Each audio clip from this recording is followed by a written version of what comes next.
Welcome back. সকলকে স্বাগত জানাচ্ছি আফটার মিডনাইট স্টোরিজের ৩৫ নম্বর এপিসোডে। এবং আজকের এপিসোডটি স্পেশাল এপিসোড। আজকের এপিসোডে এই ঘটনা যিনি কালেক্ট করেছেন তিনি নিজেই অসুস্থ হয়ে পড়েছেন। আজকের ঘটনা লিখে পাঠিয়েছেন তড়িৎ জেঠু। তড়িৎ জেঠুর হয়ে যিনি ঘটনাটি কালেক্ট করেছেন তার অবস্থা, তার শরীরের অবস্থা এখন একটু খারাপ, হয়তো অনেকটাই খারাপ। কারণ সে এখন যাচ্ছে এক অলৌকিক রাস্তার মধ্যে দিয়ে। কেন, কি ব্যাপার, কি বৃত্তান্ত, পুরোটা জানবেন আজকের এই ঘটনায়। আজকের এই ঘটনা শুধুই ভূতের একটি ঘটনা নয়, এই ঘটনার মধ্যে রয়েছে একজন মানুষের প্রয়াস। এই ঘটনার মধ্যে রয়েছে সেই প্রয়াসের ফলে অসুস্থতা। বেগুনগোদর এমন একটা স্টেশন, যে স্টেশন নিয়ে দীর্ঘ বছরের জল্পনা কল্পনা, বহু মানুষের বহু প্রশ্ন, কৌতূহল। আজ শুনবেন সেই বেগুনগোদর স্টেশনের বন্ধ হওয়ার পিছনের কারণ। আজ শুনবেন গড়জয়পুরের ডাক্তার ঘরের কথা। এমন একটা ঘর, সেখানে যে ঢোকে সে ফিরে আসে অসুস্থ হয়ে। আমি সবুজ আছি আপনাদের সঙ্গে। ঘটনা পাঠিয়েছেন তড়িৎ মুখার্জি, আমাদের সকলের প্রিয় তড়িৎ জেঠু। যেভাবে লিখছেন সেভাবেই পড়ে শোনাচ্ছি। স্নেহের সবুজ, তোমরা সকলে ভালো আছো? আমি তোমার তড়িৎ জেঠু লিখছি, গর্বেতে তড়িৎ মুখার্জি। আজ তোমাদের ভালোবাসায় সকলের কাছে তড়িৎ জেঠু। প্রথমেই বলি, আমার ওপর বহুজনের অভিমান যে আমি নাকি ঘটনা দিচ্ছি না। সব দোষ কিন্তু আমার জামাই সৌম্যদীপের।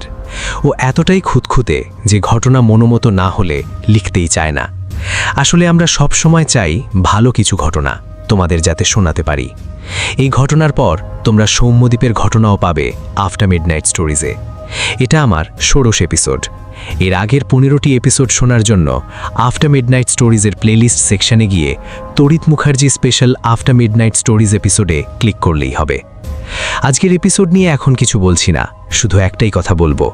এই সত্য ভৌতিক ঘটনা প্রথমে শুনে মনে হবে তোমরা ইউটিউবেও হয়তো এর আগে শুনেছ, তবে পুরোটা শুনলে তোমাদের ধারণাই পাল্টে যাবে। এবার তবে ভয় পাবার জন্য তোমরা তৈরি হও। আজকের রাতের ঘুমটা আমার জন্য নয়। শুরু করার আগে তোমাদের জন্য আগাম সতর্কবার্তা। কুর্সি বেঁধে বসো, মৌসুম বিগড়ে দেওয়ালা ঘটনা। নাম গড়জয়পুরের সেই ডাক্তার ঘর, তড়িৎ মুখার্জি। লাইক করতে ভুলবেন না, কমেন্ট করতে ভুলবেন না, সাবস্ক্রাইব করে পাশে থাকবেন আমাদের। আপনার জীবনে ঘটে যাওয়া কোনো সেরা সত্য ভৌতিক ঘটনা অথবা আপনার শোনা কোনো সেরা সত্য ভৌতিক ঘটনা লিখে পাঠান বাংলায়।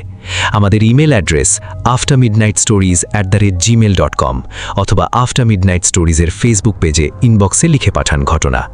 সমস্ত লিঙ্ক দেওয়া রয়েছে ডেসক্রিপশন সেকশনে, সেখান থেকে আমাদের খুঁজে পাওয়া খুবই সহজ। শুরু হচ্ছে আফটার মিডনাইট স্টোরিজের ৩৫ নম্বর এপিসোড, তড়িৎ মুখার্জির স্পেশাল এপিসোড। যেখানে দেখে বেছাই উড়াইয়া দেখো, তাই পাইলে পাইতে পারো অমূল্য রতন। মহাকবি গিরিশচন্দ্রের এই আপ্তবাক্যটি বহু বছর ধরে শুনে এসেছি। কবি অমূল্য রতন বলতে সোনার পার কথা বলেননি। যা পাওয়ার নয় বা পাওয়ার আশা করিনি, হঠাৎ করেই সে বস্তু অথবা বিষয় যদি পাওয়া যায় এবং তা হতে যদি নিজেকে সমৃদ্ধ করা যায়, সেটাই হয়ে ওঠে অমূল্য রতন। ঠিক মেঘনা চাইতেই জলপ্রবাদ বাক্যের মতো। আমার সাহিত্য সাধনার ক্ষেত্রে এমন এক বিষয় বা ঘটনা আমি হঠাৎ করেই পেয়ে গেলাম, যা আমি কল্পনাও করিনি। এটা আমার কাছে অমূল্য রতন। আমি যা পেয়েছি আফটার মিডনাইট স্টোরিজের মাধ্যমে আপনাদেরও তার অংশীদার করার জন্য অনেক দিন পর কলম ধরলাম। তবে সেই ঘটনার কথা পরে সবুর করুন। সবুরে মেওয়া ফলে সময় মতো ক্রমশ প্রকাশ্য। তার আগে কখন কিভাবে বহু পথ ঘুরে সেটা আমার কাছে পৌঁছলো সেটা জানাই। অনেকদিন ধরেই আফটার মিডনাইট স্টোরিজের বহু শ্রোতা আমাকে বেগুনগোদর নিয়ে কিছু লেখার অনুরোধ জানিয়ে আসছিল, যেটি ভারতবর্ষের একটি ভুতুরে স্টেশন বলে খ্যাত। বেগুনগোদর নিয়ে যে আমার মধ্যে কৌতূহল ছিল না এমনটা নয়, তবে নির্দিষ্ট তথ্যের মাধ্যমে প্রকৃত বিষয়টা জানার সুযোগ সেরকমভাবে হয়নি। সুযোগ এসে গেল গত ডিসেম্বর মাসে হঠাৎ করে। আমাদের এলাকার একটা ছেলে নীল ছোটবেলায় বাবা মা মারা যাওয়ায় পুরুলিয়ার মামা বাড়িতে থেকে কলেজে পড়াশোনা করেছে। এখনই সে গড়িয়াতেতেই তার কাকা কাকিমা আত্মীয় স্বজনের সঙ্গে পৈতৃক বাড়িতে থাকে। এখনও চাকরি পায়নি, তবে চেষ্টা চালিয়ে যাচ্ছে। বই পড়ার খুব শখ তার, তাই আমার কাছে প্রায়শই আসে গল্প করতে আর আমার সংগ্রহে থাকা বিভিন্ন বই পড়তে। মাঝে মাঝে মামাদারি পুরুলিয়াতেও যায় ২-৪ দিনের জন্য। সেদিন কথা বলতে বলতে জানলাম 2 দিন পর সে পুরুলিয়া যাবে, ফিরতে 1 সপ্তাহ পর। কথাটা শুনেই মাথার মধ্যে বেগুন কোদরের চিন্তাটা খেলে গেল। কথাটা নীলকে বলতেই সে এক বাক্যে রাজি হয়ে গেল, কারণ পুরুলিয়া থেকে বেগুন কোদর মাত্র 50 কিলোমিটার মতো। বেগুন কোদরের সরাসরি না গেলেও কলেজ লাইফে বেগুন কোদরের আশেপাশের অনেক অঞ্চল নীলের চেনা, কিছু পরিচিত বন্ধুবান্ধব রয়েছে। নীল বলল যে কাজে সে পুরুলিয়া যাচ্ছে সেটা 3-4 দিনের মধ্যেই হয়ে যাবে, তারপর সে আমার কাছে রওনা দেবে। আমি ব্যাপারটা তাকে ভালোভাবে বুঝিয়ে কিভাবে তথ্য সংগ্রহ করতে হবে সবটা জানালাম। নীল আমাকে আশ্বস্ত করে বলল, আপনি কোনো চিন্তা করবেন না জেঠু, আমি বেগুন কোদরের ঘরে ঢুকে হাঁড়ি খবর নিয়ে আসব। বললাম, মূলত ভৌতিক ব্যাপারগুলোর একটু ডিটেলস নিবি, তাহলে পরের ঘটনায় এটা নিয়ে লিখতে পারবো। নীল ঘাড় নেড়ে বিদায় জানালো। তার আগে প্রায় জোর করেই কিছু টাকাও রাতে বুঝে দিলাম। লজ্জা লজ্জা মুখে হেসে বলল, আরে এই জেঠু, এটার কি দরকার ছিল? আমি মুচকি হেসে গা নাড়ালাম। 2 দিন পর খবর নিয়ে জানলাম নীল পুরুলিয়ার উদ্দেশ্যে রওনা হয়েছে। তার ফোন নাম্বার আমার কাছে থাকলেও আমি ফোন করিনি, জানি কদিন হয়তো ব্যস্ত থাকবে। 1 সপ্তাহ পর একটা ফোন করলাম, কিন্তু কথা হলো না। নীলের ফোনটা বন্ধ। কি হলো? 1 সপ্তাহের মধ্যে তো ফেরার কথা, ফোনটা কেন বন্ধ থাকবে? ফিরতে দেরি হোক, কিন্তু ফোনটা তো চালু থাকা উচিত। অজান্তেই আমার মনের মধ্যে ছেলেটার জন্য একটা দুশ্চিন্তা হলো। আমি যে কাজে পাঠিয়েছি সেটার জন্য কোনো বিপদ হলো না তো? সেদিন সন্ধ্যায় বাড়িতে একাই ছিলাম। সন্ধ্যায় 7টা বাজতে চলেছে। ডিসেম্বরের সন্ধ্যায় এখন অনেক রাত মনে হচ্ছে। ঠান্ডাটা বেশ পড়েছে কদিন ধরে। কারেন্ট থাকলেও বাড়ির বাইরে বেশ অন্ধকার। কদিন আগেই অমাবস্যা লেগেছে। এমন সময় কলিং বেল বেজে উঠল। দরজা খুললাম। দরজা খুলতেই দেখি নীল দাঁড়িয়ে। বললাম, কিরে, তুই কবে এলি? আয় আয়, ভিতরে আয়। আমি দরজা বন্ধ করে নীলকে নিয়ে ভিতরে এলাম। নীল বলল, বাড়িতে কেউ নেই। আমি বললাম, তোর জেঠি মেয়ের বাড়ি আসানসোলে চলে গেছে, কিন্তু তোর খবর কি? ফোন করিসনি? নিজের ফোন কি বন্ধ করে রেখেছিলি? নীল হাসল, তারপর বলল, চা খাই, সব কথা। গতকাল রাত্রে ফিরেছি, টায়ার্ড ছিলাম, তাই আজ দুপুরে একটু ঘুমিয়ে চাঙ্গা হয়ে এলাম। অনেক কথা আছে। বললাম, কিছু হলো? নীল বলল, হলো মানে যা পেয়েছি কি বলবো, একেবারে হট কেক। বেগুন কোদরের ব্যাপার তো জেনেছি, কিন্তু তারপরেও এমন অনেক কিছু জেনেছি যা আপনার ভীষণ কাজে লাগবে। আমি মনে মনেই উত্তেজিত হয়ে বললাম, বাপরে, তবে দেরি কেন, বল শুনি। এরপর নীল যেমন বলেছিল ওর মুখ থেকেই শুনি। মামাবাড়ির কাজ তো 2 দিনেই সারা হয়ে গেছিল। মামাকে বললাম, কাল একবার কোটশিলা যাব এক বন্ধুর সঙ্গে দেখা করতে। কোটশিলা বেগুন কোদরের আগের স্টেশন। মামারা জানতেন ওই এলাকায় আমার কলেজ জীবনের অনেক বন্ধু থাকে। বেগুন কোদরের কথা বললে হয়তো নানান প্রশ্ন ধেয়ে আসবে, তাই জন্য ওসব বলিনি। যাই হোক, সকালবেলা টিফিন এবং স্নান সেরে বেরিয়ে পড়লাম রাঁচি মেমো এক্সপ্রেস ধরব বলে। বেগুন কোদর যখন পৌঁছলাম ঘড়ির কাঁটায় তখন 11টা বেজে গেছে। স্টেশনে পা রাখা মাত্রই কেন জানি না শরীরটা কেমন যেন কেঁপে উঠল। হয়তো বেগুন কোদর নিয়ে যেসব ভৌতিক ঘটনা লোকমুখে শুনেছি, অবচেতন মনে সেটার জন্য কোথাও একটা ভয় গেঁথে গেছিল। আর আজকে বাস্তবের মাটিতে নেমে সেটার বহিঃপ্রকাশ ঘটল। তবে সেটা মুহূর্তের জন্য।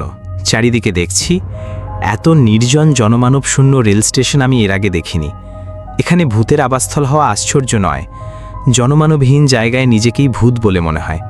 আমি যে ট্রেন থেকে নামলাম সে ট্রেন থেকে আরও হাতে গোনা কয়েকজন নামল এবং দ্রুত লাইন টপকে মাঠের পথ ধরল। সবাই গ্রামের সাধারণ মানুষ। প্ল্যাটফর্মের দুপ্রান্তে অশ্বত্থ বা ডুমুর জাতীয় 2টো গাছ, যাত্রী বসার জন্য 4-5টা বেঞ্চ।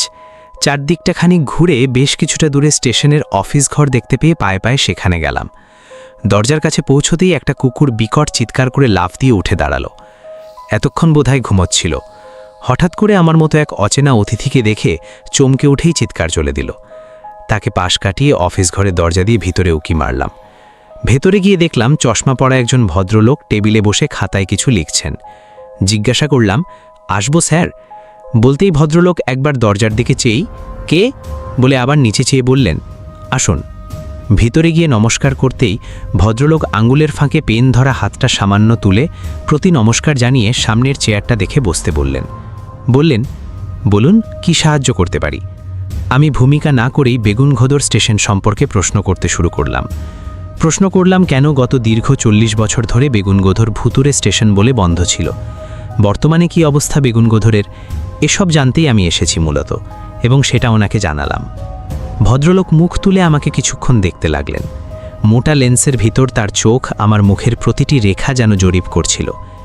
একটু নীরবতার পর ভদ্রলোক চেয়ারে হেলান দিয়ে পেনটাকে 2 হাতের আঙুলে ঘুরিয়ে ঘুরিয়ে খেলা করতে করতে বললেন, আপনি রিপোর্টার নাকি ইউটিউবার?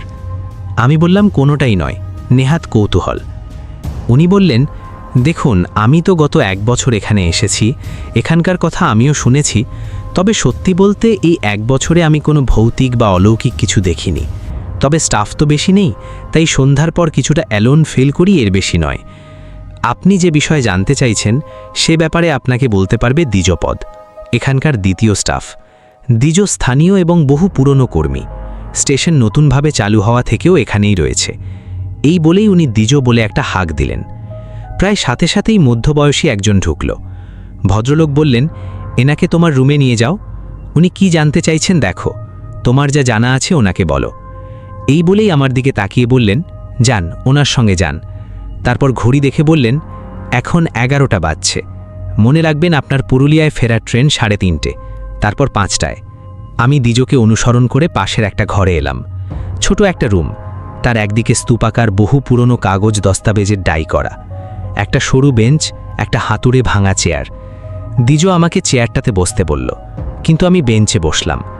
দ্বিজ বলল, অনেক দূর থেকে এসেছেন অথচ আপনাকে চা পর্যন্ত খাওয়াতে পারছি না, দেখতেই তো পাচ্ছেন সব কিছুর যে অবস্থা।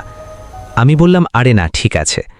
এরপর তাকে আমার উদ্দেশ্য জানাতেই দ্বিজ বলল, এর আগেও অনেকে এসেছে এই ব্যাপারে জানতে। ডিউটিতে থাকলে সব বলা যায় না, বোঝেন তো। তবে আর কয়েক মাস পরেই আমি রিটায়ার করব। সবাইকে যা বলেছি তার চেয়ে বরং খানিক বেশি আপনাকে বলবো। তবে আমি যতটুকু জানি আর কি, মানে গল্পের গোড়াকে গাছে ওঠাতে আমি পারি না, বেশি বলতে পারবো না, আপনাকে একটু বুঝতে হবে। আমি আমার কাজটা সামলে টিফিন খেয়ে সব বলছি। দ্বিজ কিছু কাগজপত্র নিয়ে ওই ঘর করতে গেল। কাজটা সামলে নিজের টিফিনটা নিয়ে বাইরে বেরিয়ে গেল। ঘণ্টাখানেক ধৈর্য ধরে বসে থাকলাম। দ্বিজ ফিরে এসে বলা শুরু করল, বেগুনকদর স্টেশনের 3-4 কিলোমিটারের মধ্যে যেসব গ্রাম আছে, গ্রামের প্রায় প্রতিটি মানুষই মজুর চাষি। তবুও বিভিন্ন জায়গায় যেতে গেলে হেঁটে যেতে হতো। দীর্ঘদিনের দাবি মেনে রেল বেগুনকদর স্টেশন তৈরি করে। কিন্তু স্টেশন চালু হবার পর কয়েক মাসের মধ্যে কি ঘটতে চলেছে তা সাধারণ মানুষ তো দূরের কথা, রেলও জানতে পারেনি। যদিও প্ল্যাটফর্ম অফিস তৈরি হবার সময় কিছু অঘটন ঘটেছে। অফিসের ভিত ঘোরার সময় সেখানে পাওয়া যায় বেশ কিছু মরকঙ্কাল আর লোহার যন্ত্রাংশ। স্থানীয়রা অবশ্য তেমন গুরুত্ব দেয়নি। শোনা যায় একসময় ওখানে প্রচুর নীল চাষ হতো, ছিল নীলকুঠি। নীলকুঠির সাহেব অথবা সাধারণ মানুষ মারা গেলে ওখানেই তাদের অন্ত্যেষ্টি হতো আর ব্রিটিশদের কবর দেওয়া হতো। এটা তার কারণ। সে যাক, স্টেশন চালু হবার পর 2-3 মাস কোনো কিছুই হলো না। এক্সপ্রেস না থামলেও প্রতিটা লোকাল ট্রেন স্টপেজ দিতে লাগলো।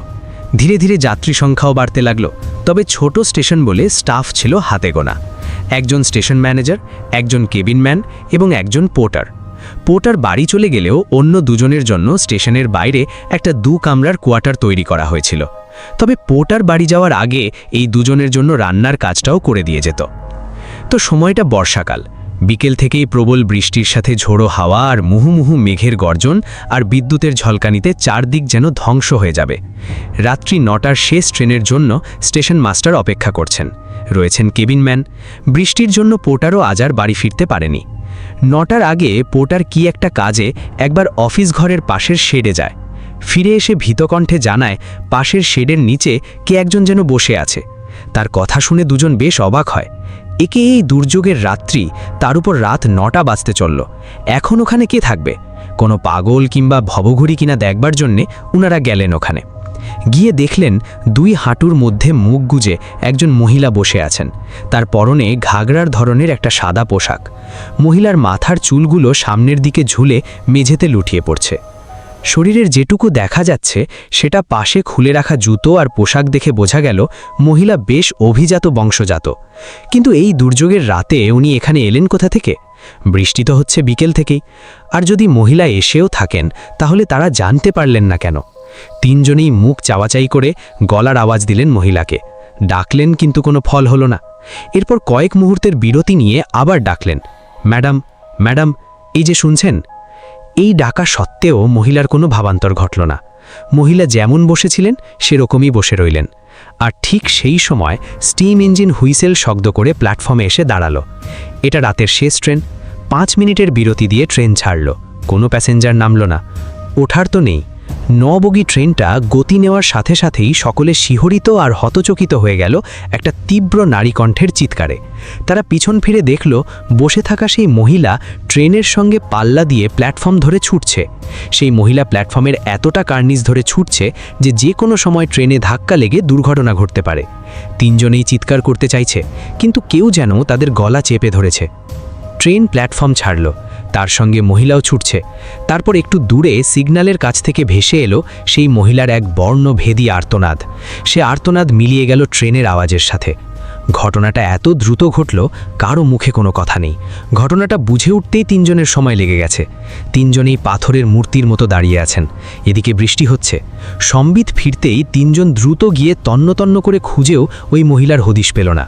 3 জনেই ভিজে কাদা হয়ে প্রচণ্ড ভয়ে অফিস ঘরের দিকে এসে তালা লাগিয়ে কোয়ার্টারের দিকে ছুটতে থাকে। বৃষ্টিটা যেন আবার জোরে নামল। এই ঘটনায় সকলেই ভীষণ ভয় পেয়ে যায়।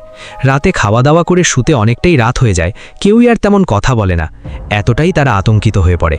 কিন্তু যেটা ঘটল তা কল্পনাও ছিল না। পরদিন সকালে পোর্টার আর কেবিনম্যান ঘুম থেকে উঠলেও স্টেশন মাস্টার ওঠেননি।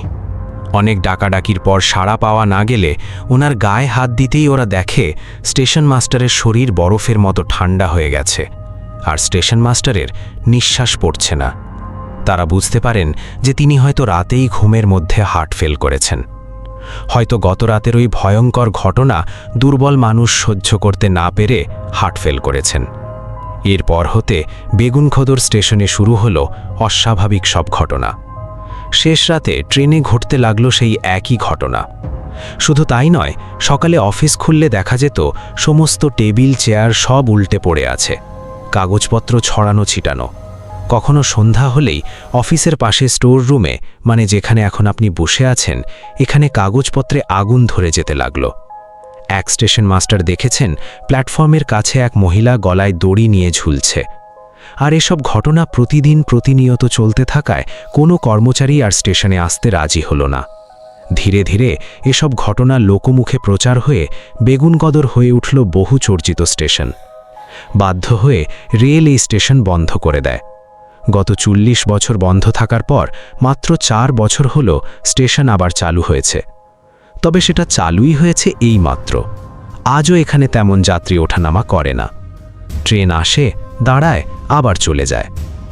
এই দিজু তার বলা শেষ করতেই দেখি ঘড়িতে কখন 5টা বেজে গেছে।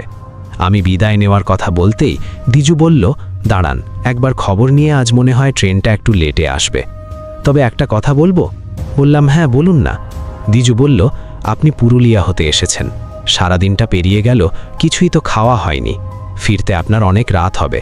রাতটা না হয় আমার বাড়িতে চলুন, কালকে সকালে না হয় আপনাকে ট্রেনে তুলে দেব। বললাম, কোথায় আপনার বাড়ি? ও বলল, মুকুন্দপুরে। এই 2 স্টেশন পরই গড়জয়পুর, নেমে 2 কিলোমিটার দূরে। আমি একা মানুষ, আপনার কোনো অসুবিধা হবে না। চলুন, পরিচয় যখন হলো আমার এলাকাটা একটু ঘুরেও যাবেন আর কি। আসবেন? দিজুর কথায় এতটাই আন্তরিকতা ছিল যে না বলতে পারছিলাম না। ও বলল, আমাদের গ্রাম মুকুন্দপুরে একটা রাজবাড়ি আছে, প্রায় 400 বছরেরও পুরনো। প্রতি বছর ধুমধাম করে দুর্গাপুজো হয়। যদি মনে করেন সকালে একবার ঘুরে আসতে পারেন। অনেক দেখার জিনিস আছে। রাজা মুকুন্দ সিংহের নামেই জায়গাটার নামকরণ হয়েছে। আপনি শিক্ষিত মানুষ, নিশ্চয়ই ভালো লাগবে। দিজুর কথায় রাজি হলাম। 5টার খড়গপুর মেমো এক্সপ্রেস প্রায় 1.5 ঘন্টা দেরি করে এলো। তখন এই মনভূমি এলাকায় সন্ধ্যা নেমেছে, একটু ঠান্ডাও পড়েছে। গড়জয়পুর স্টেশনে নেমে দিজুর সাথে স্টেশনের বাইরে এলাম। স্টেশনটা খুব বড় না হলেও বেগুনকদরের থেকে কিছুটা ভালো। অনেক যাত্রী ওঠানামা করল। স্টেশন ছাড়িয়ে একটা সরু পায়ে চলা পথ ধরল দিজু। আমি ব্যাগ থেকে টর্চ বের করে তাকে অনুসরণ করতে লাগলাম। মিনিট 10 হাঁটার পর রাস্তা থেকে কিছুটা দূরে জমাট অন্ধকারের মতো উঁচু কিছু একটা নজর এলো। সেদিকে টর্চ ফেলতে দেখলাম ঝোপঝাড়ে ভরা একটা উঁচু টিলার মতো। দিজু বলল, ওখানে আলো ফেলবেন না, সোজা চলে আসুন। কথাটা এমনভাবে বলল আমি শুনে একটু অবাক হলাম। মুহূর্তে সেদিকে টর্চের আলো ফেলে আবার সরিয়ে নিলাম, কিন্তু কোনো একটা অদ্ভুত কৌতূহলে 2 বার সেটার দিকে চাইলাম। আর তখনই আমার মনে হলো ওই উঁচু টিলার মতো জায়গাটা আমাকে ভীষণভাবে আকর্ষণ করছে। মনে হচ্ছে কি একটা অজানা জগৎ যেন লুকিয়ে রয়েছে ওই জায়গাটায়। বললাম, আচ্ছা এটা কি বলুন তো, চলুন একবার ওদিকে ঘুরে আসি। দিজু বেশ বিরক্ত হয়ে এবার বলল, আপনার তো দেখছি সবই কৌতূহল, অত কৌতূহল ভালো না বুঝলেন, সবসময় সব জায়গায় সব কথা বলা যায় না। আসুন আসুন, পা চালিয়ে আসুন দেখি তো। দিজুর এই আচরণে আমি ভীষণ অবাক হলাম। সারাদিন যে মানুষটা আমাকে এত সাহায্য করল, সেই কেন এমন ব্যবহার করছে? আমি কি তবে ওনাকে বেশি বিরক্ত করে ফেললাম? মনে মনে এসব ভাবতে ভাবতেই দিজুর কথায় ধ্যান ভাঙল। এই যে আমরা এসে পড়েছি, ওই যে সামনের গলিতেই আমার ঘর। ওকে যেন আবার আগের রূপে ফিরে পেলাম। দিজুর দুকামরা ঘরে এসে চা খেতে খেতে অনেক গল্প হলো। আরও 1 ঘন্টা পর খাওয়া দাওয়া করে আমরা শোবার ঘরে এলাম। সিঙ্গেল বেডে পাটি পেতে বিছানা পাতা। এই এলাকায় মশার উপদ্রব থাকায় মশারিও টানা রয়েছে। সেসব ঠিক আছে, কিন্তু সব কিছুর মধ্যেও প্রতিপদে আমার মাথার মধ্যে ঘুরছে শুধু ওই উঁচু ঢিবিটা। দিজুকে বললাম, আপনার কি ঘুম আসে? দিজু বলল, না, আমার ঘুমাতে রাত 12টা বেজে যায়। কেন বলুন তো? বললাম, কিছু যদি মনে না করেন তবে ওই টিলার ব্যাপারটা আপনার কাছে একটু জানতে চাই। রাগ করবেন না প্লিজ। তখন মনে হলো আপনি ইচ্ছে করেই আমাকে এড়িয়ে গেলেন। আপনার যা জানা আছে বলুন না, সময় তো আছে আমাদের হাতে। দিজু 1 মুহূর্ত চুপ করে থেকে কি একটা যেন ভাবল। তারপর অস্ফুটে হুঁ বলে সামনের জানলাটা ছিটকিনি দেখল বন্ধ আছে কিনা। তারপর দরজার কাছে গিয়ে দরজাটাকে ভালো করে লক করল। তারপর আমার সামনে রাখা একটা ছোট টুলে বসে আমার মুখের দিকে এগিয়ে এসে ফিসফিস করে বলল, আপনি ভূত, প্রেত, আত্মা এসব বিশ্বাস করেন? আমি বললাম, বিশ্বাস ঠিক না করলেও অজানাকে তো ভয় লাগে। দিজু বলল, কথাটা তো ঠিক, একজন চেনা জানা মানুষ বাড়িতে থাকলে কোনো ব্যাপার নয়, কিন্তু অজানা অচেনা মানুষের বিষয়ে দ্বিধা তো কিছুটা থাকেই। কথাটা শুনে আমি চমকে উঠলাম। কথাটা সে কি আমাকে বলল? কিন্তু মুখে প্রকাশ করলাম না। বললাম, তাহলে ব্যাপারটা খোলসা করে বলুন। দিজু কয়েক মুহূর্ত চুপ থাকলো, হয়তো কোথা থেকে শুরু করবে ভেবে নিল। তারপর কোনো ভূমিকা না করেই যেটা বলল সেটা এরকম, বাবা কাকার কাছে শুনেছি ব্রিটিশ আমলে এটা ছিল নীলকর সাহেবের এলাকা। প্রচুর নীল চাষ হতো এখানে, ফলে নীলকুঠিও ছিল। দিনের আলোয় যদি ভালো করে দেখেন দেখবেন ওটা কোনো টিলা নয়, ওটা একটা দোতলা বাড়ি, লাল ইট এবং চুন দিয়ে তৈরি করা বাংলো টাইপের। লোকমুখে ওটা ডাক্তার ঘর বলে পরিচিত ছিল। আমরাও ছোটবেলা থেকে তাই শুনে এসেছি, কেননা বাড়িটার দেওয়ালে ওই রকমই কিছু একটা লেখা ছিল। কালের নিয়মে তা অস্পষ্ট হয়ে গেছে। নীলকর সাহেবদের চিকিৎসার জন্য ডাক্তার থাকা অস্বাভাবিক কিছু নয়, কিন্তু ব্যাপারটা তা নয়। সাহেবরা বাইরের সঙ্গে যোগাযোগ রাখার জন্য তৈরি করেছিল পোস্ট অ্যান্ড টেলিগ্রাম অফিস, মানে ডাক এবং তার ঘর। সেটাই পরে পরে ডাক্তার ঘর হয়ে গেছে, যা আমরা বলতাম ডাক্তার ঘর, মানে ডাক্তার ঘর থেকে ডাক্তার ঘর। ডাক্তার ঘরের নিচের তলায় ছিল অফিস, ওপর তলায় কর্মীদের থাকার রুম। ডাকবাবু তার ফ্যামিলি নিয়েই থাকতেন। পথচলতি মানুষ আসতে যেতে ওই ঘর থেকে শুনতে পেত এক অদ্ভুত শব্দ, টরে টক্কা টরে টক্কা টরে টক্কা। আসলে ওটা ছিল তার বার্তা আসা যাওয়ার মেশিনের আওয়াজ। ব্রিটিশ চলে যাবার পর ওই বাড়িটা পরিত্যক্ত হয়ে যায়। দরজা জানালা আসবাব সব চুরি হয়ে যায়। অব্যবহার্য হওয়ায় আগাছায় জঙ্গলে ভরে যায় জায়গাটা। বিষধর সাপের আস্তানায় পরিণত হয় ওই ডাক্তার ঘর। এরপর থেকে এলাকার কেউ খুব একটা ওদিকে যায়নি, কিন্তু বছর কয়েক আগে এমন কিছু ঘটে যা আমাদের গ্রামে এক বড় বিপদ ডেকে আনে। এলাকার কিছু ছেলে ক্লাব ঘর করার জন্য গ্রামে জায়গা খুঁজতে শুরু করে। কোথাও জায়গা না পেয়ে তাদের ইচ্ছা হয় ঝোপ জঙ্গল পরিষ্কার করে ওই ডাক্তার ঘরের নিচের ঘর দুটো ব্যবহার করবে। প্রবল উৎসাহ নিয়ে বেশ কদিন ধরে ওরা ঝোপ জঙ্গল পরিষ্কার করে এবং ঘরদোর রেডি করে, পরিষ্কার করে। ক্যারাম বোর্ড, টিভি সবই ওখানে রেখে ওরা সাজিয়ে তোলে জায়গাটা এবং নিচতলাটা ব্যবহার করতে শুরু করে। নিচতলার বারান্দার শেষে ছিল দোতলায় ওঠার সিঁড়ি। ওপরে ওঠা সম্ভব হয়নি, কারণ ওপরে ঢোকার দরজায় ছিল বিশাল বড় একটা তালা। যদিও জং পড়ে সেটা নষ্ট হয়ে গেছে। তারপর ক্লাবের জন্য ওপরতলা জায়গার দরকার না হওয়ায় ওরা আর তালা ভাঙার চেষ্টা করেনি। ওদের সবার প্রবল উৎসাহ উদ্দীপনায় ক্লাবটা ভালোভাবেই চালু হলো। অল্প কয়েকদিনের মধ্যেই ক্লাবের সংখ্যা 4 জন থেকে 9 জনে পৌঁছল। সবই চলছিল ঠিকভাবে, কিন্তু কয়েকদিন যেতে না যেতেই শুরু হলো একটা বিপত্তি। একদিন ক্লাবের সব সদস্য মিলে ঠিক করল পরদিন রাত্রে তারা ক্লাবে পিকনিক করবে। সেদিন পরদিন দিনের বেলায় সব বাজার সেরে তারা ক্লাবে রেখে দিয়ে বিকেল থেকেই রান্নার তোড়জোড় শুরু করল। ভাত, আলু সেদ্ধ, দেশি মুরগির মাংস রান্না করে সবাই টিভিতে ফুল সাউন্ড দিয়ে সিনেমা দেখতে থাকে। রাত তখন 10টা হবে হয়তো। দুজন মিলে বাটিতে মাংস ভাগ করছে আর বাকিরা এক মনে সিনেমা দেখছে। হঠাৎ করে টিভিতে চ্যানেলগুলো একের পর এক বদলাতে শুরু করে। কখনো খবরের চ্যানেল, কখনো গানের চ্যানেল, কখনো ক্রিকেটের ধারাভাষ্য হচ্ছে। এভাবে একের পর এক চ্যানেল কয়েক সেকেন্ড পর পর বদলাতে থাকে।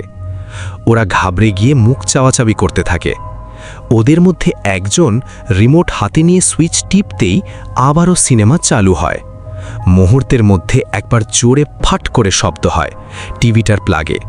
সুইচ বোর্ড থেকে প্লাগটা ছিটকে ওদের পায়ের কাছে এসে পড়ে। একটা আগুনের ঝলকানি দেখে ওরা থরথর করে উঠে বসে, আর সাথে সাথেই কারেন্ট চলে যায়। ওরা কিছু বুঝে ওঠার আগেই ওপরের তলার মেঝেতে কারুর দপদপ করে দৌড়ানোর শব্দ হয়, আর ওরা সবাই ভীষণ ভয় পেয়ে ক্লাব ছেড়ে বাইরে বেরিয়ে আসে। কিছুক্ষণ ওভাবে অপেক্ষা করার পর ওদের মধ্যে একজন টর্চ হাতে ভিতরে যায় আর চিৎকার করে সবাইকে ডাকে। ওরা দৌড়ে গিয়ে দেখে ওই ঘরের মেঝেতে কেউ যেন এক প্রকার তাণ্ডব চালিয়েছে। মাংস ভর্তি কড়াই মেঝেতে উপুর করে রাখা আছে, আর বাটিগুলো উল্টিয়ে সব মাংস গোটা ঘরে ছড়িয়ে ছিটিয়ে দিয়েছে কেউ। ওই কয়েক মিনিটের মধ্যে কি করে এমনটা হলো কেউ বুঝতে না পেরে সেদিনের মতো তালা মেরে ওরা ডাক্তার ঘর থেকে বেরিয়ে চলে আসে। পরদিন সকালে খবরটা লোক মুখে ছড়িয়ে যায়। বেলার দিকে ওরা ইলেকট্রিকের কাজ করিয়ে ক্লাব ঘর পরিষ্কার করে। তবে সেদিন রাত্রিবেলা আর কিছুই ঘটে না। এরপর যা ঘটল তাতে গোটা গ্রাম স্তব্ধ হয়ে গেল। এর পরের দিন রাত্রি 8টার সময় তারা যখনই বাড়ি থেকে বেরিয়ে বাইরে আসে, তখনই এই বাড়ি থেকে ভেসে আসে সেই অদ্ভুত টরের টক্কা করে শব্দটা। ওরা চমকে বিস্ময়ে পিছনে ফিরে উৎকর্ণ হয়ে ওঠে। সত্যি আওয়াজটা হচ্ছে, সত্যি ওরা এই আওয়াজটা শুনতে পাচ্ছে। কয়েক মুহূর্ত অপেক্ষা করে ওরা দ্রুত আবার বাড়িটার ভিতরে যায়। চারিদিকে টর্চের আলো ফেলে, কিন্তু কিছুই দেখতে পায় না। শব্দটাও ততক্ষণে বন্ধ হয়ে যায়। সিঁড়ির মুখে টর্চের আলো ফেলতেই ওরা ভীষণ চমকে ওঠে। মনে হলো একটা ছায়ামূর্তি দ্রুত সিঁড়ি দিয়ে উপরে উঠে যাচ্ছে, যার পায়ের শব্দ ওরা পরিষ্কার শুনতে পাচ্ছে। ওরা ছিল 5 জন। সাহসে ভর করে ওরাও দ্রুত সিঁড়ির দিকে এগোতে থাকে। আলো ফেলে, কিন্তু সেখানে কাউকে দেখতে পায় না। এরপর ওরা দেখে উপরে কেউ যেন একটা ঘাপটি মেরে বসে আছে, যার দৃষ্টি তাদের দিকেই। দুটো চোখ ছাড়া আর অস্পষ্ট শরীর ছাড়া তারা কিছুই দেখতে পায় না। ঠিক তখনই ওপরের ঘর থেকে ভেসে এলো কারোর হেঁটে যাওয়ার শব্দ, বলা চলে লাফানোর শব্দ। কে যেন লাফিয়ে লাফিয়ে ঘরের এক প্রান্ত থেকে অন্য প্রান্তে ছুটে বেড়াচ্ছে, আর সেই সঙ্গে আবারও শুরু হয় সেই টরের টক্কা করে শব্দটা। আর সাথে সাথে ওই ঘাপটি মেরে বসে থাকা অবয়বটা যেন নড়ে ওঠে আর ওদের দিকে নেমে আসতে থাকে। ওরা ভীষণ ভয় পেয়ে যায়। ওখানে আর না দাঁড়িয়ে প্রায় ছুটেই বাড়ির বাইরে বেরিয়ে সোজা রাস্তায় এসে দাঁড়ায়। আর তখন তারা দেখতে পায় বাড়িটার বারান্দায় আলো আধারির মধ্যে দাঁড়িয়ে আছে 2 জন, একজন পুরুষ, একজন নারী, দুটোই ছায়ামূর্তি। দৃশ্যটা দেখে ওদের বুকের ভিতরটা ধরাস করে উঠল। এক মুহূর্ত দেরি না করে ওরা গ্রামের দিকে ফিরে চলল। তখনই একটা তীব্র নীল আলোর মতো রেখা সার্চ লাইটের মতো এসে তাদের গায়ে লাগল। পর মুহূর্তেই সেটা নিভে গেল। কোনো কিছু বুঝতে না পেলে ভীত সন্ত্রস্তভাবে ওরা বাড়ি ফিরল, কোনো কথা না বলে। পরদিন সকাল হতেই তাদের গায়ে প্রচণ্ড জ্বালা শুরু করলো। আর যেখানেই চুলকাচ্ছে সেখানেই লাল হয়ে ফুলে যেতে লাগলো। কাছাকাছি ডাক্তার না থাকায় তারা দূরে ডাক্তারের কাছে গেল। প্রাথমিক চিকিৎসায় সুস্থ হলেও উপসর্গ দিন দিন উত্তরোত্তর বাড়তে লাগলো, এবং সাথে ধুম জ্বর, মাথার যন্ত্রণা এবং বমি। ওদের পরিবারের লোকেরা খুব চিন্তায় পড়ে গেল এবং জিজ্ঞাসাবাদ করায় ওদের মধ্যে একজন বাধ্য হয়ে সমস্ত ঘটনা জানায়। সব শুনে সকলের মাথায় আকাশ ভেঙে পড়ে। এভাবেই কাটল কয়েকটা দিন। অবস্থার কোনো উন্নতি না হওয়ায় ওদের নিয়ে কলকাতায় চিকিৎসা করানোর কথা ভাবা হয়। তবে আর কলকাতা যেতে হয়নি, কারণ মাত্র 5 দিনের মাথায় সকলকে হতভম্ব করে গ্রামের 5টা তাজা প্রাণ অকালেই ঝরে গেল। কেন? কিসের জন্য? কি তার আসল কারণ? তা আজও অজানা এবং রহস্যে ঘেরা। এরপরে ক্লাব ঘরে চিরকালের জন্য তালা পড়ে গেল। কেউ আর ওই বাড়ির সীমানায় যায়নি, কারণ ওরা বলেছিল ওই বাড়ি হতে নীল আলো ওদের শরীরে পড়ার পরেই হয়তো এটা ঘটেছে। তবে বাড়িতে না গেলেও রাতের ট্রেনে গড়জয়পুর স্টেশনে নেমে আলপথ ধরে আসার সময় অনেকেই ওই বাড়ির ভিতর নীল আলো জ্বলতে দেখেছে। এমনকি কেউ কেউ বারান্দায় কাউকে দাঁড়িয়েও থাকতে দেখেছে। অনেকে নানান শব্দও শুনেছে বাড়িটার ভিতরে। খুব দরকার না পড়লে ভয়ে কেউ আর সন্ধ্যার পর ডাক্তার ঘরের পাশ দিয়ে আসা যাওয়া করে না। দিজু বলা শেষ করল। আমি এতক্ষণ নির্বাক হয়ে শুনছিলাম। বললাম, কিন্তু দিনের আলোয় গিয়ে আপনারা কখনো জানার চেষ্টা করেননি? দিজু বলল, করেছিলাম। এক সকালে গ্রামের বহু লোক লাঠি সোটা নিয়ে ঝোপঝাড় পেরিয়ে পৌঁছে গেছিল। সারা বাড়িতে কোনো জীবিত প্রাণের অস্তিত্ব খুঁজে পাওয়া যায়নি, কিন্তু দোতলার তালা ভেঙে তারা চমকে ওঠে। মেঝেতে পড়েছিল এক বন বিড়াল জাতীয় কোনো পশুর কয়েকটা বড় মাপের হাড়গোড়। সিলিং থেকে ঝুলছিল দুটো মানুষের কঙ্কাল। আর এগুলো দেখে যখন ওরা ফিরে আসছিল তখন ওদের পায়ে লাগে একটা ধাতব বস্তু। সেটা কি তারা জানতে পারেনি। সিঁড়ির কোণে পড়েছিল কিছু অব্যবহৃত পোশাক আর বাসনপত্র। এই তো কয়েক মাস আগে গ্রামের নরহরি বলে একজন রাত 9টার সময় ওদিকে আসার পথে তার চোখ যায় ওই ভুতুরে ডাক্তার ঘরের দিকে। সে দেখে ওখানে বারান্দায় যেন কেউ দাঁড়িয়ে আছে। এক মুহূর্ত দেখেই সে গ্রামের দিকে দৌড়তে থাকে, কিন্তু ভয় আতঙ্কে এতটাই অস্থির হয়ে পড়ে যে ছুটতে পারে না, হুমড়ি খেয়ে পড়ে যায়। দীর্ঘক্ষণ বাড়িতে না ফেরায় বাড়ির লোক খোঁজ করতে শুরু করে। তারপর তাকে রাস্তায় অজ্ঞান অবস্থায় পাওয়া যায়। তারপর 1 সপ্তাহ ওর জ্বর ছিল, মুখ থেকে কোনো কথাও বের হয়নি। শেষে পুরুলিয়াতে নিয়ে গিয়ে চিকিৎসা করিয়ে সুস্থ করে আনা হয়, তবে পুরোপুরি সুস্থ হয় না। ওর এখন প্রায়ই জ্বর আসে, মাথা ব্যথা, গা বমি ভাব লেগেই থাকে। বাড়ি থেকে বেরোবা প্রায় বন্ধ হয়ে গেছে। দিজু ঘটনাটা বলা শেষ করে কিছুক্ষণ চুপ করে রইল। তারপর বলল, যাই হোক, অনেক রাত হলো, শুয়ে পড়ুন। আমি কাল সকালেই ডিউটিতে বেরোবো। আপনি বাড়ি ফেরার আগে একবার আমাদের গ্রামের রাজবাড়িটা ঘুরে আসবেন, দেখবেন ভালোই লাগবে। আমি বললাম, দেখি কি হয়। পরদিন ঘুম ভাঙতে অনেকটা দেরি হয়ে গেল। দেখলাম আকাশের মুখ ভার। দিজু ডিউটিতে বেরোনোর জন্য তৈরি হচ্ছিল। আমাকে দেখে বলল, কাল থেকে 3 দিন বৃষ্টির পূর্বাভাস আছে, নিম্নচাপ হয়েছে বুঝলেন। খুব ঠান্ডা না লাগলে স্নানটা সেরেই নিন। আমি চা জলখাবার দিচ্ছি। আপনাকে গ্রামের ভিতরের রাস্তাটা দেখিয়েই আমি স্টেশন চলে যাব, বুঝলেন। রাজবাড়ি দেখে আপনি ওই 3:30 বা 3টের পুরুলিয়ার ট্রেনটাও ধরতে পারেন। কিছুক্ষণ পর মুকুন্দপুর রাজবাড়িতে পৌঁছলাম। হঠাৎ মনে পড়ল, কলেজের লাইব্রেরিতে ঐতিহাসিক এবং লেখক শ্রী দিলীপ কুমার দত্তের লেখা প্রেক্ষাপট গড়জয়পুর এক আলোক সম্পদ বইটা পড়েছিলাম। সেখানে লেখা ছিল গড়জয়পুরের রাজাদের ইতিহাস, রাজবাড়ি, পাথরবাড়ি ও মুকুন্দপুর রাজবাড়ি নিয়েও। রাজবাড়িটা এত বড় আর তার আনাচে কানাচে এত রহস্য আর আকর্ষণ, সেটা দেখতে দেখতে আর স্থানীয় মানুষদের সঙ্গে কথা বলতে বলতে কখন যে দুপুর গড়িয়ে বিকেল হয়ে গেছে বুঝতে পারিনি। খেয়াল হলো যখন, তখন আকাশের মেঘ ছায়া আলো লাল হতে শুরু করেছে। শীতের সময় অল্প অল্প ঠান্ডা ভাব রয়েছে। মনে মনে হিসেব কষলাম 3টে ট্রেন মিস করেছি। এরপর ট্রেন 4টে, যার ধরতে পারবো বলে মনে হয় না। তবে আজ 5:30টার ট্রেনটাই ধরতে হবে। সারাদিন ঘুরে ঘুরে অনেকখানি ক্লান্ত লাগছিল। অনেকখানি রাস্তায় যেতে হবে, তবে হাতে অনেকটা সময়। তাই গ্রামের ভিতরে একটা ছোট্ট গোয়াল ঘরে চা খেয়ে একটু বিশ্রাম নিলাম। একটু পরে ধীরে ধীরে পা চালালাম। বাপ রে, স্টেশন এখনও অনেকটা। কাল দুজনে গল্প করতে করতে এসেছি, তাই রাস্তা বোঝা যায়নি। আজ একা এবং ঘরে ফেরার টেনশনে বুঝেছি রাস্তাটা অনেকখানি। প্রবাদ আছে, যেখানে বাঘের ভয় সেখানেই সন্ধ্যা হয়। সন্ধ্যার আগে ডাক্তার ঘরটা পেরোতে চেয়েছিলাম, কিন্তু সেটার কাছাকাছি আসতেই যেন ঝুপ করে গাঢ় অন্ধকার নামল। অজান্তেই মুখ দিয়ে অস্ফুটে বেরিয়ে এলো একটা শব্দ। যা ব্যাগ থেকে টর্চ বের করে এগোলাম। ফাঁকা মাঠের প্রান্তে অনেক দূরে গড়জয়পুর স্টেশনের আলো দেখা যাচ্ছে। সাবধানে পা ফেলছি, যত তাড়াতাড়ি সম্ভব বাড়ির সীমানা পেরোতে চাই।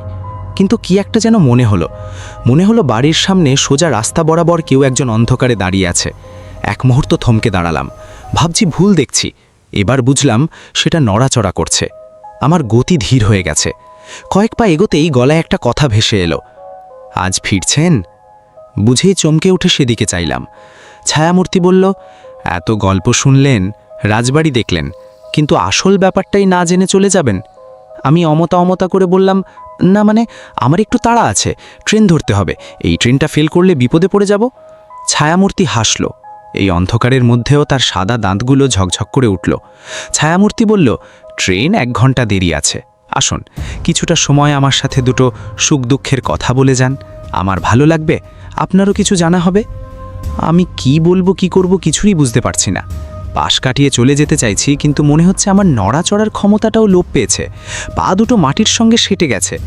কোনো মতে কিছু বলতে চাচ্ছিলাম, তার আগেই ছায়ামূর্তি পিছন ফিরে ওই ঝোপঝাড় ভরা ডাক্তার ঘরের দিকে এগিয়ে চলল। বলল, আসুন, আমার ঘরে আসুন। আমি ভাবছি যে আমার কি চেতনা সম্পূর্ণ লোপ পেয়েছে, আমি নিজের উপর কোনো নিয়ন্ত্রণ করতে পারছি না কেন? আমি এগোতে না চাইলেও কি একটা অদৃশ্য চুম্বক শক্তি আমাকে ছায়ামূর্তিকে অনুসরণ করতে বাধ্য করছে। একে অন্ধকার, তারপর ঝোপঝাড় উঁচু নিচু কিছুটা জমি পেরিয়ে এসে দাঁড়ালাম। এখন আমি সেই ভয়ঙ্কর ভুতুরে ডাক্তার ঘরের বারান্দায়। বারান্দার এক কোণা হতে একটা ক্ষীণ নীল আলো এসে চত্বরটাকে হালকা আলোয় ভরিয়ে তুলেছে। সেই আলোয় চারিদিকে যতটুকু দেখা সম্ভব একবার চোখ বুলিয়ে নিয়ে আমি ওই ছায়ামূর্তির মুখটা দেখার চেষ্টা করছি, কিন্তু পারছি না।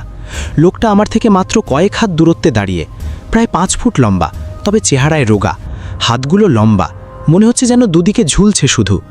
আমি একটু কথা বলার জন্যই বললাম, আপনি কে, কোথায় থাকেন, আমাকে অন্ধকারের মধ্যে টেনে আনলেন কেন? প্লিজ আমায় যেতে দিন। কে আপনাকে আটকে রাখবে? চলে তো যাবেনই, তবে যাবার আগে এটা জেনে না গেলে আপনার সব পরিশ্রম যে বৃথা হয়ে যাবে। আমি বললাম, কিন্তু আমার তো সময় হবে না, পরে না হয় কোনো একদিন এসে। আমাকে কথা শেষ না করতে না দিয়েই লোকটা বলল, পরে পরে কি আর আসবে? একবার এখান থেকে বেরোতে পারলে জীবনে আর এমুখ হবেন না। লোকটা আমার থেকে কয়েক হাত দূরে দাঁড়িয়ে কথা বলছিল, কিন্তু আমার মনে হচ্ছিল কেন জানি না কথাটা অনেক দূর থেকে ভেসে আসছে। অন্ধকার জমাট বেঁধেছে। এতক্ষণ তাকে যেভাবে দেখতে পাচ্ছিলাম সেটা আর পাচ্ছি না। মনে হচ্ছে একটা ছায়ামূর্তির রেখা যেন দাঁড়িয়ে আছে। আগের মতোই কাঁপা কাঁপা গলায় এসে বলল, এখানে শেষ যে ডাক এবং তার বাবু ছিল সে পরিবার নিয়ে থাকত। সাহেবদের কাছে কাজ শিখে শেষ কয়েক বছর এই ঘরে এসে সমস্ত কাজ চালিয়ে যেত। শেষের দিকে কাজকর্ম চলে যাওয়ায় তেমন রোজগারপাতি ছিল না, অভাব ছিল নিত্যসঙ্গী। রোজ স্বামী স্ত্রীর মধ্যে ঝগড়া লেগে থাকত। ঝগড়ার আওয়াজ পথ চলতি মানুষ শুনতে পেত। একদিন ঝগড়ার মাত্রা এমন পর্যায়ে পৌঁছে গেল যে ডাক্তারবাবু নিজেকে আর সামলাতে পারল না। রাত গভীর হলে সে ঘুমন্ত স্ত্রীকে শ্বাসরোধ করে হত্যা করে। উত্তেজনায় কাজটা করে পরমুহূর্তেই তার অনুশোচনা হয়, নিজের ভুল বুঝতে পারে। সেই রাত্রে ঘরের কড়িকাঠে দড়ি চলায়, স্ত্রীর দেহ পোড়ায় এবং সেই একই দড়িতে নিজেও ঝুলে পড়ে। কথা শুনে আমি চমকে উঠলাম। লোকটা আবার বলতে শুরু করলো, এলাকার লোক তাদের দেখতে না পেয়ে বুঝে নিয়েছে তারা এখান থেকে চলে গেছে, কিন্তু দুনিয়া হতে চলে গেলেও সৎকারের অভাবে তাদের আত্মায় বাড়ির মধ্যে আজও ঘুরে বেড়ায়। কখনো মানুষ এলে তাদের শান্তি বিঘ্নিত যাতে না হয় তাই সেই অশরীরী ভর দেখায়। কথাটা শেষ হতেই একটু দূরে নীল আলোর উৎপত্তিস্থলের কাজটা একটু যেন নড়াচড়া করতে দেখলাম। বললাম, ওখানে কি যেন একটা নড়ল। লোকটা বলল, ও তো আমার স্ত্রী। চমকে উঠলাম। সে আবার বলল, আমরা স্বামী স্ত্রী মিলেই তো ওখানে রয়েছি। কোনো মতে বললাম, সে কি, এই ভয়ঙ্কর বিপজ্জনক একটা অন্ধকার বাড়িতে আপনারা থাকেন? ভয় লাগে না? শুনেই লোকটা হাসতে লাগলো আর তার কর্কশ সুরে বলল, ভয়? ভয় কি? বললাম, কি আশ্চর্য, এতক্ষণ এত কথা হলো, আপনার পরিচয়টাই তো পেলাম না। আমার কথা শুনে সে আমাকে চমকে হতবাক হয়ে ভীষণভাবে আবার হেসে উঠল। গোটা ডাক্তার ঘর সে হাসিতে যেন কেঁপে উঠল। আমার সারা শরীর ঠান্ডা হয়ে এলো। হাসি শেষ, সে মুখ বাড়িয়ে আমার কানের কাছে এসে ফিসফিস করে বলে উঠল, ভয়? আমি তো সেই ডাক্তারবাবু, আর ওই তো আমার স্ত্রী। কথাটা কানে ঢুকতে না ঢুকতেই আমি মুহূর্তে কিংকর্তব্য বিমূঢ় হয়ে একটা বিকট চিৎকার করে ঝোপঝাড় ভেদ করে বেরিয়ে এসে শরীরের সর্বশক্তি দিয়ে স্টেশনের দিকে দৌড়তে লাগলাম। প্রকাণ্ড এক গাছে আমার মাথাটা ঠেকল আর আমি সাথে সাথে মাটিতে শুয়ে পড়লাম। কতক্ষণ অচেতন ছিলাম জানি না। জ্ঞান যখন ফিরল, চোখ খুলতে দেখি দুটো লোক আমার মুখে একটা বোতল থেকে জল ছিটাচ্ছে। আমাকে দেখে ওরা বলল, এখন শরীর কেমন লাগছে? আপনি ভর সন্ধ্যায় এখানে এলেন কিভাবে? চায়ের দোকানে তো আপনাকে কিছুক্ষণ আগেই দেখলাম। লোকটার কথা শেষ হবার আগেই লক্ষ্য করলাম একটা তীব্র নীল আলো তীরের ফলা মতো আমার শরীরটাকে যেন বিদ্ধ করছে। আমি চেষ্টা করেও সে আলো থেকে নিজেকে সরাতে পারছি না। আমার শরীর দাঁড়িয়ে থাকার মধ্যেও ঘামে ভিজে উঠেছে আর আমার সারা শরীরে শুরু হয়েছে তীব্র জ্বালা। সাথে সাথে আমি ওদের হাত ছাড়িয়ে মরকের মতো স্টেশনের দিকে ছুটতে লাগলাম। ওখানের কাউকে আমি আর বিশ্বাস করতে পারছি না। বুঝতে পারছি ট্রেন এতক্ষণে চলে গেছে। দরকার হলে স্টেশনে রাত কাটাবো, তবে এখানে আর এক মুহূর্ত নয়। এতখানি রাস্তা কি করে কিভাবে পেরিয়ে স্টেশনে পৌঁছলাম ঈশ্বরই জানেন।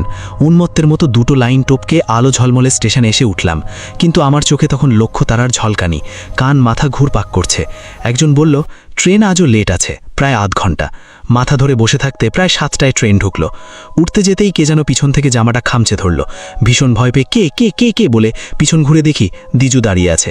সেই ট্রেনেই নেমেছে। বলল, আরে চমকে গেলেন যে, এখন ফিরছেন বুঝি? বাহ, আবার দেখা হয়ে গেল। ট্রেন 10 মিনিট দাঁড়াবে, সিগন্যাল পাইনি। দিজু আমাকে ফাঁকা ট্রেনে তুলে জানলার পাশে সিটে বসিয়ে দিয়ে বলল, তা সারাদিন কোথায় ছিলেন? খাওয়া দাওয়া করলেন কোথায়? আমি কিছু বলতে যেতেই দিজু দেখি করে আমার মুখটা তুলে ধরে বললেন, এ কি, আপনার মুখে এসব দাগ এলো কোথা থেকে? আমি আমার হাতটা তুলতেই দেখলাম হাতে বড় বড় লাল দাগ। দিজু গম্ভীর হয়ে ট্রেন থেকে নেমে গেল।